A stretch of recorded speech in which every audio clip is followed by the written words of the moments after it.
morning, everyone. We are back heading to the water, and today we are targeting white sea bass, the infamous white sea bass, the ghost fish. And so therefore there are a couple people that I wanted to dive with, or that wanted to dive, and I had to respectfully decline this specific dive, at least in the spirit of being stealthy, not to say anything about them or their techniques necessarily. It's more the number of people in the water, just more probability of noise.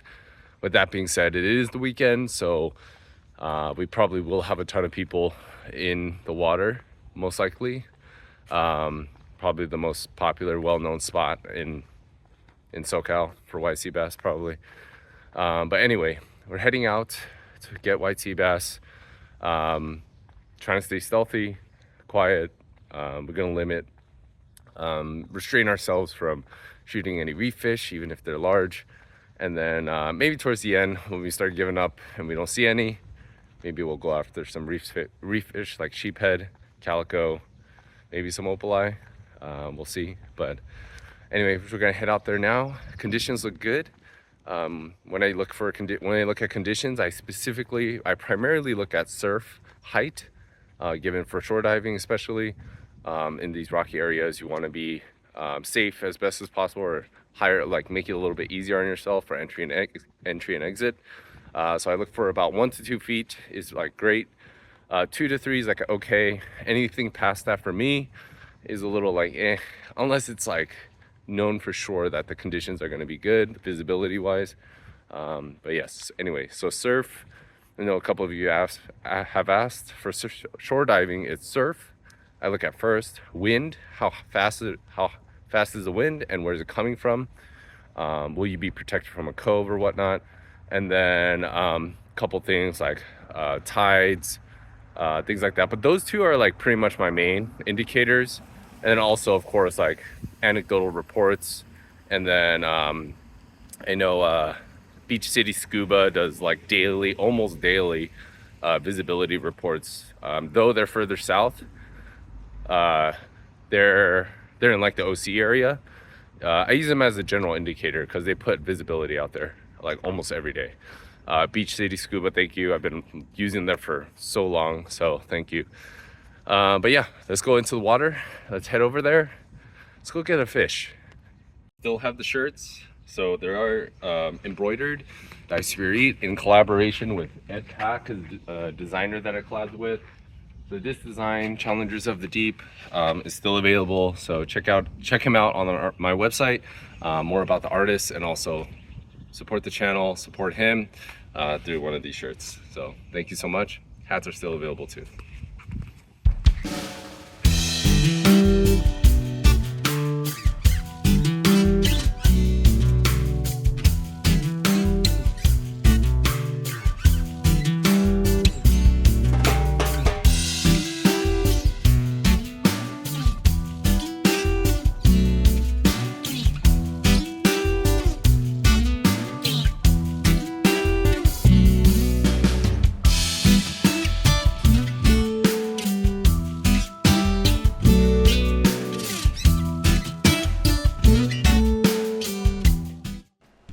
Here it is. It's time to dive in, and as you can see, or little you can see, visibility was pretty terrible that day. You could barely see the tip of your spear. I have my spear gun tucked pretty close to me, so if I had it extended out, the tip of the spear would be pretty tough to see. But you can see here, 5 feet or less of viz. Surf was about a foot or so. Winds were moderate, anywhere from like 3 to 5 miles an hour. And the currents were relatively light to medium, but very manageable for sure. And leading up to this day, surf was about 1 to 2 feet for a couple days. So I had really hoped that visibility was going to be great based on that, but as you can see here, it was not very good, and it didn't get much better going further out. Whether you're going from sandy bottoms to rocky bottoms, it was still pretty poor for this part of the shore dive.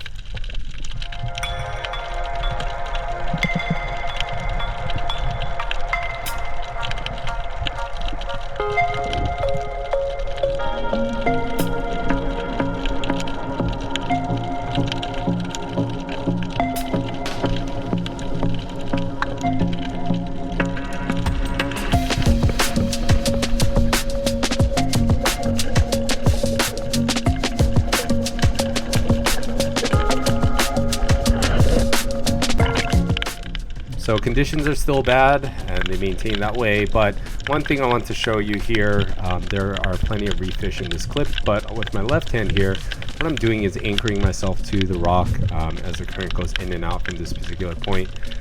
Instead of pulling me back and forth, I anchor myself by holding onto that rock.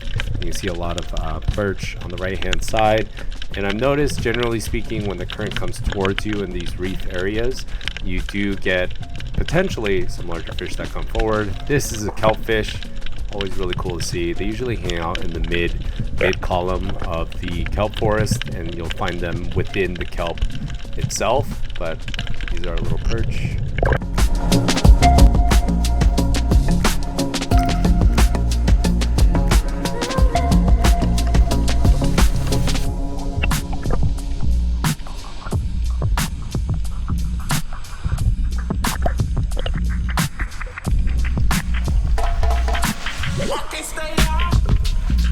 This is my dive buddy Devin heading on down, and as you can see, it is very murky. And a general rule of thumb for those of you that are new is try to go at least with one more dive buddy to make sure you're safe. And in addition to that, the one up, one down rule, one person stays up and watches the other person dive to make sure that they're good. But when it's this murky, once in a while, what I do is actually dive with them just to make sure I have a visual and just to see to make sure they're okay. When it's a little more clear, I just watch them, but if not, I will sometimes dive with them depending on the situation or the area that we're diving.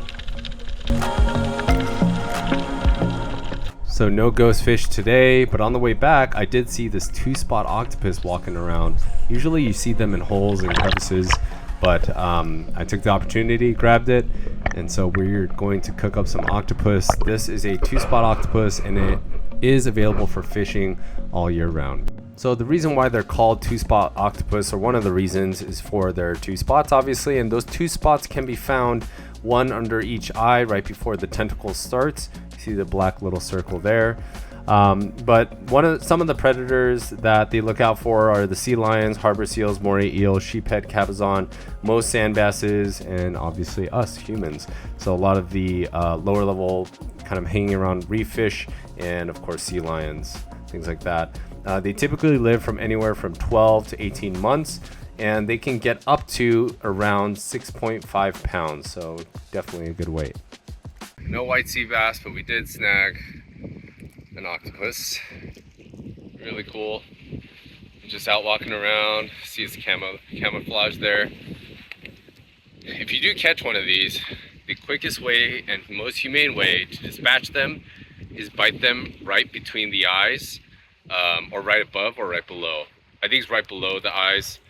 I've tried dispatching them with a spear, a knife. It takes a long time, and it's probably more painful or it puts them through more trouble than it should. So between the eyes, we're gonna bite it. It's gonna change color right away, but really cool guy right here. So we're gonna grab top, grab the bottom, like so, top, bottom. We're gonna bite right here, right below the eyes. That should dispatch it right away. Watch the change color.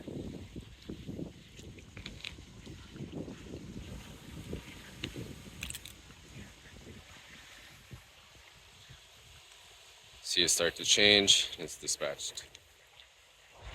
You can see the legs. Watch the camouflage right there.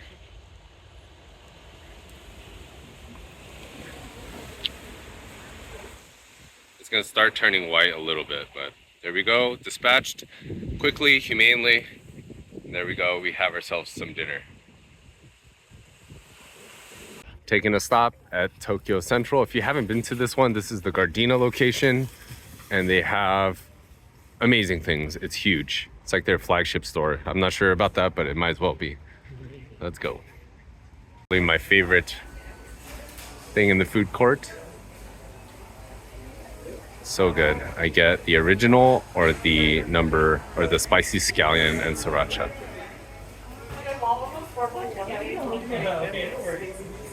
Yeah, it's karage, ramen, tonkatsu, and a bakery on the left. Looks like Don Quixote over there. Cool. Prepared food section in the market. Very cool. Got some wagyu over there, and then they have sushi, another prepared section. I'll show you what y'all are probably looking for.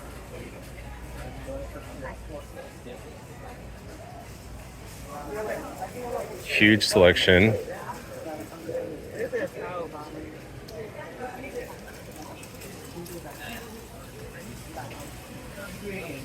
Seared salmon.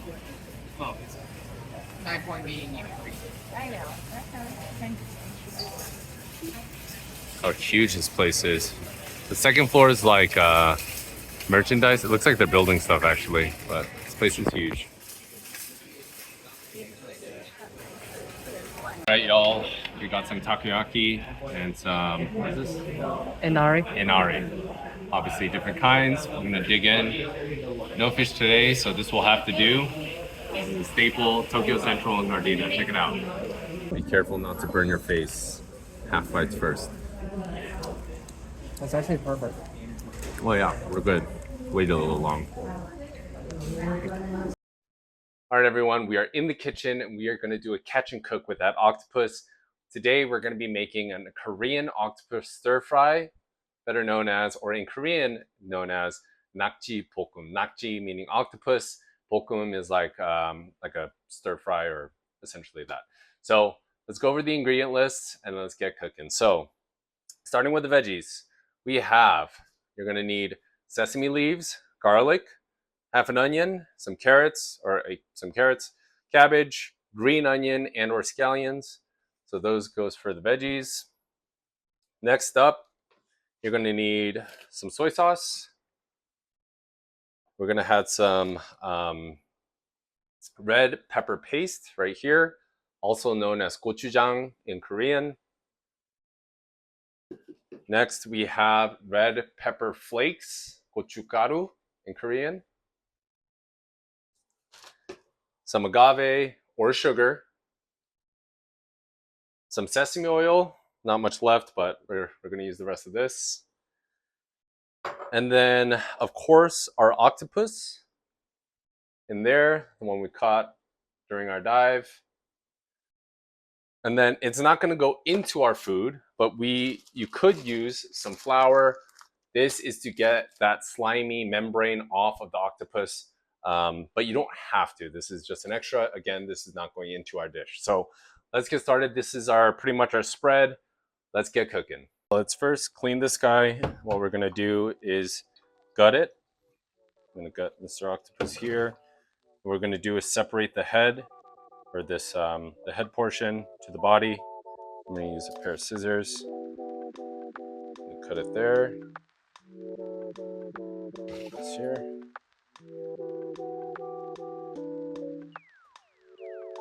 And inside, I'm gonna try to flip this inside out. Squeeze all the guts out first.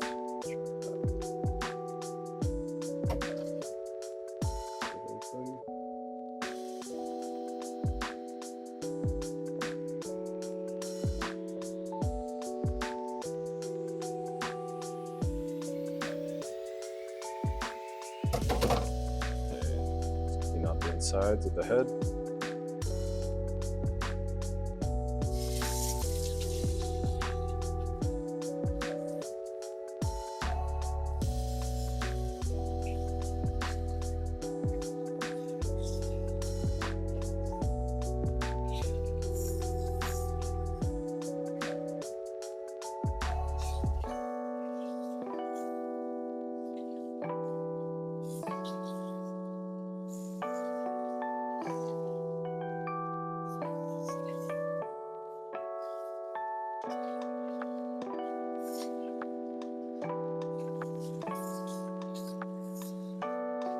Okay, looks good.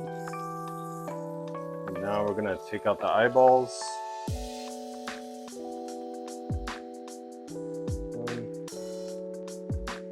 Other. Just cut them out.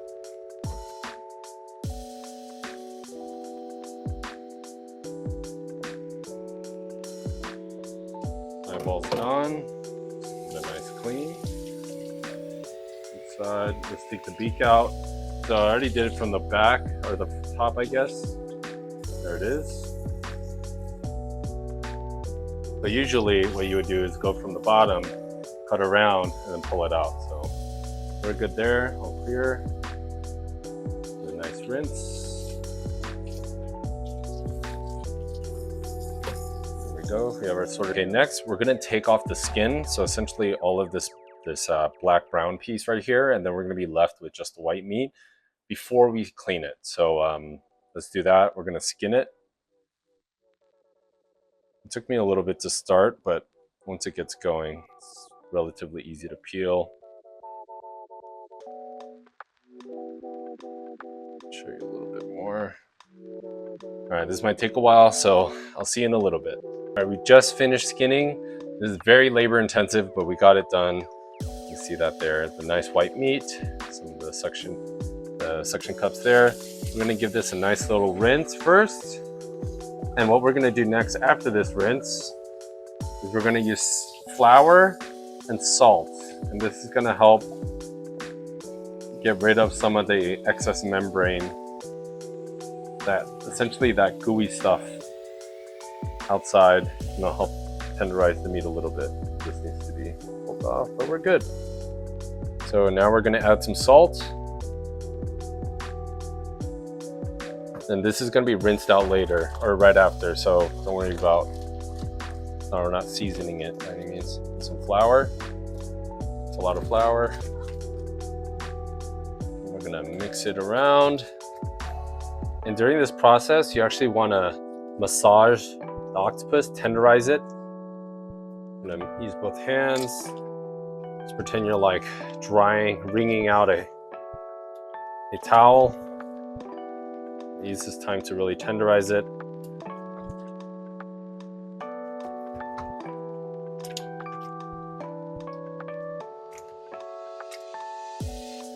Now that we've massaged the flour and the salt, we're gonna rinse it in water.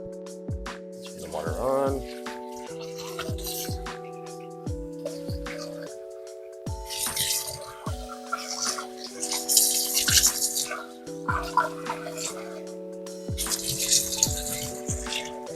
We're gonna chop up the garlic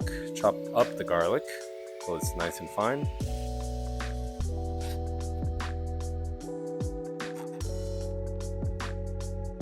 I'm gonna cut the carrots about this size.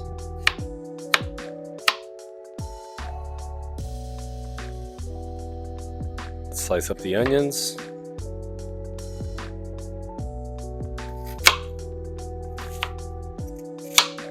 Cabbage.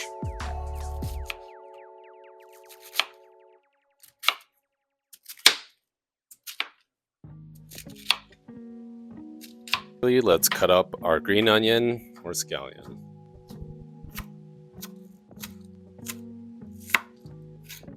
First up, the red pepper powder. Gochugaru. Next up, we put some soy sauce.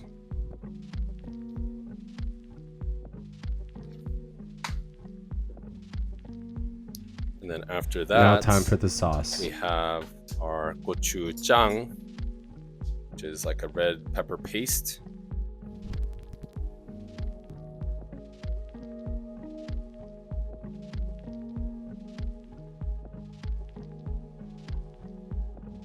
Next up, you can use sugar as well, but we're going to use agave.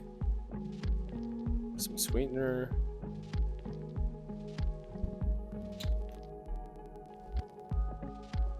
Lastly, the garlic. So after you get that sauce in a little bowl, you want to make sure you mix it up nice and well. Make sure all those flavors mix together. The pepper, the red pepper paste, you want to make sure is reduced down so everything's blended nicely together.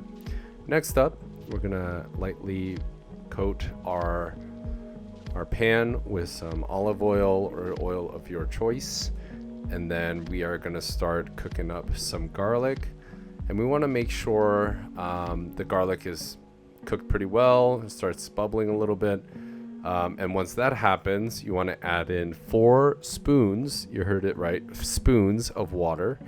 And then now we're going to slowly start adding the sauce that we mixed into the water. And you want to get a consistency that is somewhat fluid, not too thick, not too, I guess, liquidy, but you want to keep adding, keep the heat at medium high, and keep it going until it starts to bubble.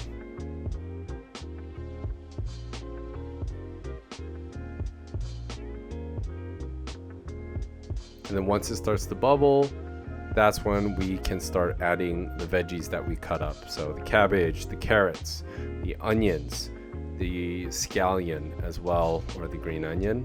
We're gonna add them in, and then we're gonna start mixing them, marrying the two, the sauce and the veggies together. And do a good job of making sure that each part of every bit is coated with that beautiful sauce that we made earlier. Here we go. Once the vegetables look like they're about cooked all the way, then we're gonna add in our octopus, and this is gonna stay on for roughly, just say 2 to 3 minutes. You don't want to overcook the octopus. Make sure it's nice and tender. I turn off the heat. It's been cooking for just about 2 minutes or so. You don't want to cook it too long, or else the octopus will get really tough. Now that we have it plated, we're going to garnish with those sesame leaves that we cut up.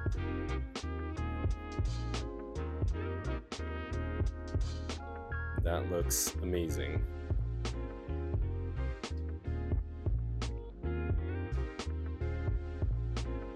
Here it is, our Nakji-bokkeum, 아니면, or the Korean Octopus Stir Fry. I'm gonna eat this with rice. Looks delicious. Here we have it, our Korean Octopus Stir Fry. Let's take a bite. Let's get a little bit of tentacle here. A little bit of rice. That out. Oh yeah. Try this out.